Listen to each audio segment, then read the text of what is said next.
Totoo Kasi yan. galing din akong agency. Ako kailang agency na sa trabaho ko. Hindi ako yung ito, Ba? sabi ko, hindi mo rin tinapos. Yan ang sign na scam.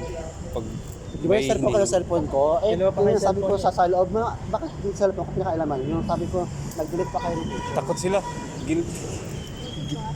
Inano ko sila sa loob.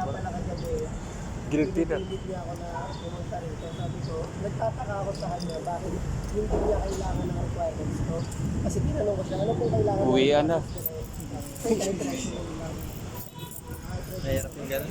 Talaga, company daw pa nito. Oh, di talaga ako nabigay. Sabi ko, Meron tayo outside. sabi niya, kung hindi ka magbigay yun sa September pa kayo. Sabi ko, Saan ka daw yun? pabalik na lang ako mamaya, ma'am, kasi kuha mo lang akong pera. Kasi nandyan lang naman, may kamag-anak ako dyan. Kaya pa-parking pa nga ako. Sabi ko, wala. Ayaw mo na magkapin mo. Ang galing. Ayan. Niwala ka, Tid.